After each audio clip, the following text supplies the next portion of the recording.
तो कैसी ठंड पड़ रही है आपके इलाके में, आपके शहर में, आपके कस्बे में, आपके गांव में। दिसंबर की सर्दी क्या आप महसूस कर पा रहे हैं या ऐसा फील कर रहे हैं कि सर्दियों के नाम पर इस बार तो जैसे ऊपर वाला मजाक कर रहा है। जिस महीने में रजाई से बाहर निकलने का मन नहीं करता, इस बार इस महीने में हल्के फुल्के गर्म कपड़ों में काम चल रहा है। धुंध की वजह से जब पूरा का पूरा दिन धूप के दर्शन नहीं हुआ करते थे, ऐसे महीने में इस बार सूरज कड़ाके से चमक रहा है। ये कमाल है क्लाइमेट चेंज का। और क्लाइमेट कुछ इस तरीके से करवट ले रहा है कि पूरा ग्लोब यानी पूरी अर्थ गर्म हो रही है, ग्लोबल वार्मिंग हो रही है। कई लोगों को लगता है कि अब कुछ सालों में सर्दियां भी खत्म हो जाएगी, क्योंकि ग्लोबल वार्मिंग जो हो रही है, पारा जो बढ़ रहा है, केवल 3 ही सीजन रह जाएंगे। ऐसा सोचते हैं लोग। ठंड तो देखने को ही नहीं मिलेगी। लेकिन क्या ये अंदाजा सही है या फिर सच्चाई कुछ और ही है? क्या ये कोई तूफान से पहले आने वाली चंद पलों की शांति तो नहीं? विज्ञान से पूछेंगे तो विज्ञान का जवाब होगा कि तूफान से आने वाली शांति ही है, क्योंकि अब आने वाली है जानलेवा सर्दियाँ, जो 1 या 2 महीने के लिए नहीं बल्कि हजारों सालों के लिए रुकने वाली है। फिर से शुरुआत होने वाली है आइस एज। ये हम ऐसे ही नहीं अपने आप कह रहे हैं। हिमयुग की शुरुआत फिर से होने वाली है। ये मौसम का बदलाव है, पृथ्वी की हलचल है, पृथ्वी की दूरी पर घूमने का कमाल है। जब क्लाइमेट इस हद तक बदल चुका है कि सर्दी के सीजन में गर्मी का भी एहसास हो रहा है, ऐसा ही चलता रहा तो आइस एज समय से पहले आ जाएगी। आइस एज आ जाने का मतलब समझते हैं आप? 2 पल चैन की सांस लेने को तरस जाएंगे आपका शरीर, फेफड़े सुखड़ जाएंगे। लेकिन सर्दियों में आप जानते होंगे कि अगर आपके परिवार में कोई अस्थमैटिक पेशेंट होगा या एलर्जी का मरीज होगा तो उसे सांस लेने में दिक्कत होने लगती है, ब्रीजिंग साउंड आने लगती है। कब, क्यों, कैसे का जवाब आपको इस वीडियो में मिलेगा। लेकिन अगर आप हॉलीवुड वेब सीरीज के फैन हैं और आपने गेम्स ऑफ थ्रोन्स देखी है तो उसमें एक बात कही जाती है, विंटर इज कमिंग। उस काल्पनिक वेब सीरीज में काल्पनिक शहर था वेस्टरोज। उसमें कहा जाता था विंटर इज कमिंग, क्योंकि जैसे कि पल्ले आ रही है, क्योंकि जब सर्दियाँ आती हैं तो 10-20 साल के लिए आती है। और ऐसा कुछ हमारी पृथ्वी के साथ होने वाला है। लेकिन इस बार आइस एज आ रहा है। आइस एज जब भी पृथ्वी पर हिट किया है या आया है, धरती के फॉसिल की लेयर यानी धरती की जो क्रस्ट की लेयर, धरती की लेयर से उनको स्टडी करने वाले आर्कियोलॉजिस्ट तक ने बता दिया, पैलियोंटोलॉजिस्ट ने बता दिया कि वो सैकड़ों सालों तक चलता है आइस एज। और ये आइस एज आने वाला है। देखिए, हमारे प्लेनेट पर बहुत सी साइकिल एग्जिस्ट करती है, जिसकी वजह से मानव जाति को एक पीरियड ऑफ स्टेबिलिटी को एक्सपीरियंस करती है कि जो भी जीव उस वक्त रहते हैं वो पीरियड ऑफ स्टेबिलिटी को एक्सपीरियंस करते हैं। ऐसे ही अब जो पीरियड आएगा वो होगा सर्दियों का युग, बिल्कुल वैसा ही जैसा कि गेम्स ऑफ थ्रोन में दिखाया गया है, या शायद उससे भी खतरनाक। अगर हमें आने वाले भविष्य के लिए तैयार रहना है तो साइकिल को समझना बहुत जरूरी होगा। प्लेनेट की साइकिल को कैसे कोई एक युग खत्म होता है और दूसरा युग शुरू होता है।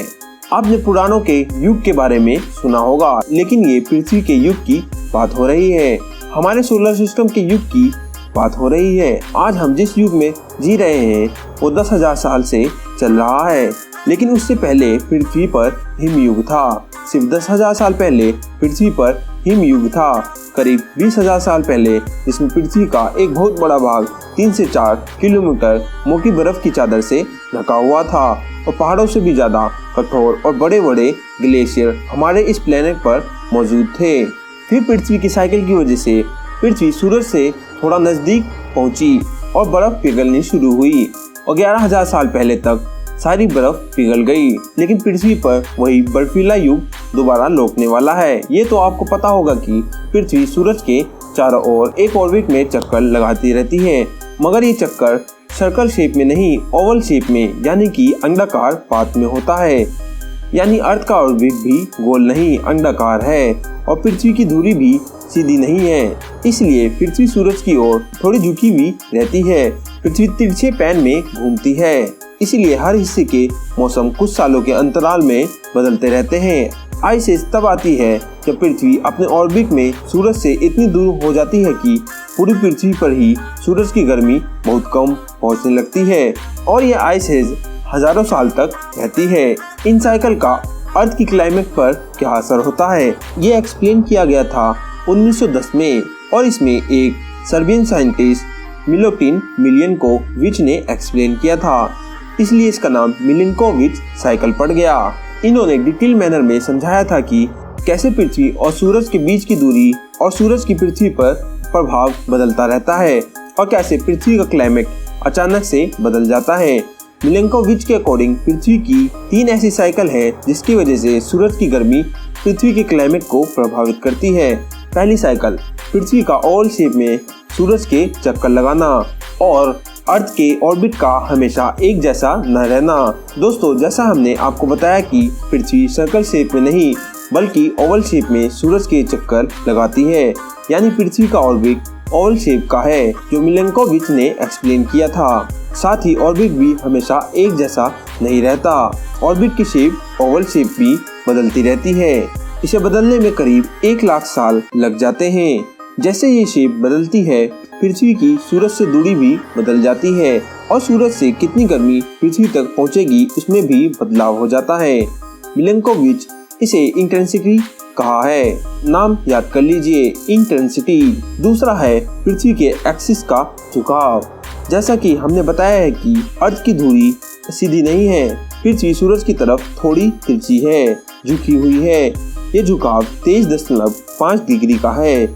मिलेंकोविच ने बताया कि पृथ्वी 23.5 डिग्री सूरज की तरफ झुकी हुई है, इसलिए आज के समय भी प्लेनेट के आधे हिस्से पर ज्यादा धूप आती है और आधे हिस्से पर बहुत कम। इस झुकाव की वजह से कुछ हिस्सा ऐसा है जहाँ सर्दियों में कुछ महीनों तक सूरज उगता ही नहीं और गर्मियों में कुछ महीनों तक सूरज छिपता ही नहीं। इसका बेस्ट एग्जांपल है टोरंटो, कनाडा का शहर टोरंटो। और दोस्तों, ये जो टिल्ट है ये हमेशा 23.5 डिग्री नहीं रहता, ये भी बदलता रहता है। ये टिल्ट जो आज के युग में है 23.5 डिग्री है, ये 40,000 साल से 22 डिग्री से 24.5 डिग्री के बीच चेंज हो रहा है।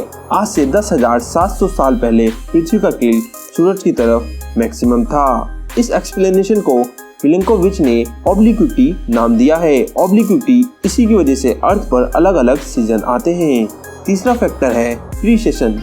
दोस्तों, पृथ्वी की जो धुरी है उसका सेंटर पॉइंट कोई एक बिंदु नहीं है, ये अस्थिर है, बिल्कुल किसी लड़खड़ाते हुए सेंटर स्प्रिंग टॉय की तरह है। जैसे हम थोड़ा घुमाते हैं उसका सेंटर पॉइंट चेंज होता रहता है, ये डगमग करता रहता है। ये डगमग सन और मून के ग्रेविटेशनल इन्फ्लुएंस के कारण होने वाली टाइट फोर्स की वजह से होता है और जो मैग्नेटिज्म को पैदा करता है।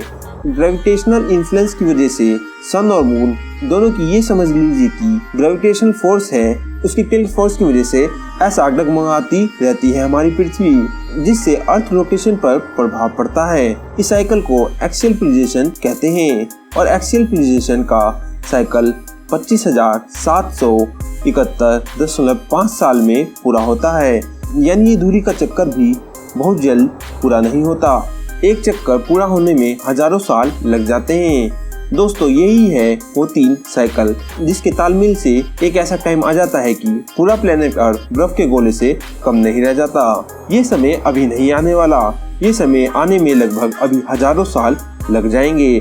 तो आपको कोई टेंशन की जरूरत नहीं है, लेकिन इंसानों को ग्लोबल वार्मिंग से छुटकारा पाना चाहिए। ज्यादा से ज्यादा पेड़ पौधे लगाने चाहिए ताकि वातावरण ठंडा रहे, ज्यादा ग्लोबल वार्मिंग ना रहे। आपको कैसा लगा आज का वीडियो कमेंट में जरूर बताएं। अगर आपको वीडियो अच्छी लगी हो तो वीडियो को लाइक और चैनल को सब्सक्राइब कर दीजिए। हम फिर मिलेंगे एक नई वीडियो में।